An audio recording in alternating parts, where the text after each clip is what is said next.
최근에 전국 곳곳에서 탄핵 반대 집회 그리고 찬성 집회가 열리면서 보수층 그리고 또 야권 성향의 시민단체들 모두 결집을 강화하고 있습니다. 하지만 이런 광장에서 이루어지고 있는 민심 그리고 실제 여론과는 좀 차이가 있는 게 아니냐 이런 분석도 나오고 있고요. 중도층은 오히려 예상을 빗나가는 그런 결정을 할 것이다. 분석도 예측이 나오고 있습니다. 최근에 여론조사 추이를 하나 살펴보겠습니다.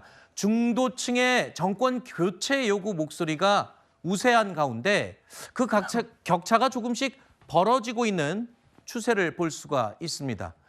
자, 윤 대통령의 탄핵 심판 일정이 막바지로 접어들면서 국민의힘도 그리고 민주당도 지지층이 빠르게 결집하고 있는데 일단 남은 건 중요한 건 중도층의 민심을 누가 가져가느냐를 고민하고 있습니다. 하지만 여야 모두 이게 쉽지 않은 것 같습니다. 특히 여당이든 야당이든 양측 모두 각각의 강성 지지층의 지지만 받을 뿐 어떤 노력을 해도 중도층은 별로 움직이지 않습니다. 딜레마에 빠졌다는 분석이에요. 저희가 받아들일 만한 부분이 있다라고 분명히 생각을 하는데요. 왜냐하면 사실 저희가 정권 교체 여론과 이 연장 여론이 비슷하게 달라붙었을 이 시점에는 카톡 검열과 같은 좀 저관여층들도 호응할 만한 많은 좀 민생 이슈들이 있었다라고 생각을 합니다. 그런데 제가 생각해도 지난 2주 정도를 돌아보면 사실 헌법재판소의 공정성 문제 분명히 중요한 쟁점입니다만 이제 그런 것들을 어떤 중도 소위 저관여층이 뭔가 이제 심도 있게 고민을 하기에는 조금 복잡하고 좀 그런 부분들이 있었다라고 생각을 하거든요. 그렇기 때문에 조금 국민의힘이 광장 정치에 매몰된 것이 아니냐라는 그런 지적이 분명히 있을 수 있다라고 생각을 하고, 그러니까 이재명 대표 같은 경우에도 사실 한 2주 전부터는 그 실행 가능성을 떠나서 실천은 되고 있지 않지만 어쨌든지 간에 정책 노선으로 좀 선회한 그런 느낌을 보여주고 있습니다. 그런 행보들을 보여주고 있기 때문에 저희 국민의힘도 좀 이에 대해서 호응을 하면서 좀 집권 여당답게 아젠다를 주도할 필요가 있다라고 생각을 하고요. 예, 이런 부분들을 보여줄 수 있도록 저도 노력하도록 하겠습니다. 네. 그러니까 국민들은 참 현명하신 것 같습니다. 어쨌든 간에 비상계엄 이후에는 이재명 대표와 민주당에게 입법 권력과 행정 권력이 모두 당신들에게 갔을 때 잘할 수 있어? 라는 불안감을 지지로 보여주신 거거든요. 그 다음에는 이제 광장 정치에 매몰된 국민의힘이 이제 광장 정치가 너무 결집이 되니까 여기에 탄력받아서 비상계엄에 대해서 옹호하는 듯한 탄핵에 반대하는 듯한 그러한 스탠스를 취하니까 또 거기에 경고를 주신 겁니다. 그리고 결정적으로는 저는 이 윤석열 대통령의 리스크인 저는 김건희 여사가 다시 소환됐기 때문이라고 생각을 합니다.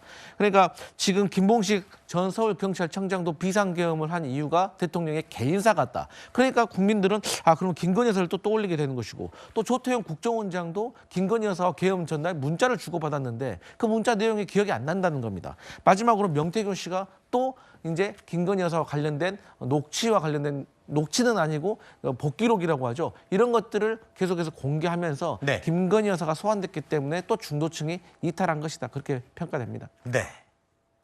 여야 모두 중도층의 마음, 젊은 층의 마음을 얻기 위해서 공을 쏟고 있지만 여의치는 않은 그런 상황이죠. 이런 가운데 여야의 대권 잠룡 주자들로 불리는 인물들 열심히 지금 행동의 보폭을 넓혀가고 있습니다. 어제 이재명 대표는요, 국민의힘을 향해서 세상이 바뀌었는데 변하지 않으면 바보라고 비판을 하기도 했죠. 그러면서 민주당이 집권하면 특별한 변화가 없더라도 코스피가 3,000대를 찍을 것이라고 자신감을 내비치기도 했습니다. 더불어민주당은 우리 국민들의 더 나은 삶을 위해서 언제나 성장을 추구해 왔습니다. 경제와 성장을 신경 쓰지 않는 것은 바로 국민의힘입니다. 세상이 바뀌고 상황이 바뀌었는데도 변하지 않으면 그런 거를 바보라 그럽니다. 바보. 경제 문제에 관한 한 제가 확실하게 말씀드릴 수 있습니다. 국민의힘보다는 낫습니다. 민주당. 아무리 부족하고 못나도 국민의힘보다는 분명히 낫습니다. 코스피 지수가 지금 2,500에서 겨우 2,600대로 겨우 턱걸이 하고 있어요. 민주당이 집권을 하면 특별한 변화 없이도 저게 2,000대인데 저 3,000대 찍을 겁니다. 경제는 민주당이 국민의힘보다 아무리 못해도 낫다라고 이재명 대표가 이야기를 했는데요. 보란 듯이 이번 주에 현대차 공장 그리고 양대 노총까지 방문하면서 경제 현장을 둘러보는 일정을 집중하는 것으로 알려지고 있습니다. 자, 반면에 여권에서는요, 이명박 전 대통령을 찾는 이들이 늘고 있습니다. 최근에 여권 잠룡들에 이어서 어제는 친이명박계 출신인 권성동 원내대표가 이명박 전 대통령을 찾았습니다. 어렵고 힘든 시기에 국민을 향한 민생과 경제정책 마련에 좀 더 심혈을 기울여야 되고, 그리고 우리 당이 앞으로는 분열을 하지 말고 단합과 통합으로 모두가 한 마음으로 합칠 때에 이 어려운 전국을 헤쳐나갈 수 있을 것이다라는 말씀을 하셨습니다.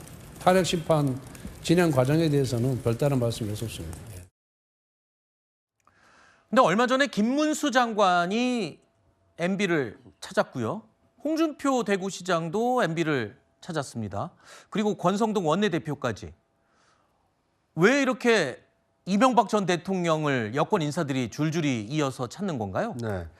지금 윤석열 대통령에 대한 아직 정치적 거취가 결정이 안 됐기 때문에 네. 여권 인사들로서는 기각이냐 인용이냐 결정이 나기 전에 섣불리 이 차기 대선을 준비하기가 어려운 상황입니다.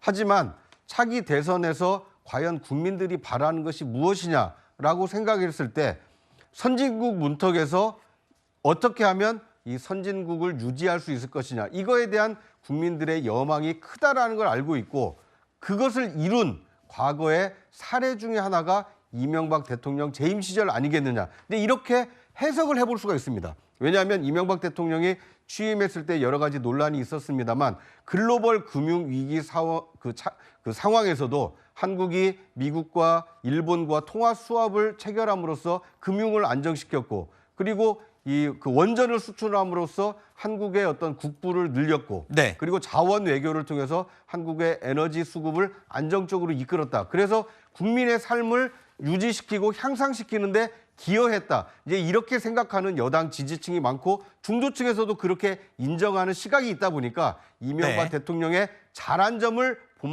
본받는 정당이 국민의힘이다. 그 이명박의 성공 신화를 이어가겠다. 이제 이런 그 행보가 이명박 대통령의 이 방문을 통해서 간접적으로 전달하려고 하는 것이 아닌가, 뭐 이렇게 해석이 됩니다. 네. 자, 이 시각 현재 헌법재판소에 도착한 윤석열 대통령의 수행 차량입니다. 파란색 법무부 차량이 이제 막 지하 주차장으로 진입하는 모습, 이 시간 현재 모습 보여드리고 있습니다. 자, 잠시 후에 오후 2시부터 탄핵 심판이 다시 진행이 됩니다.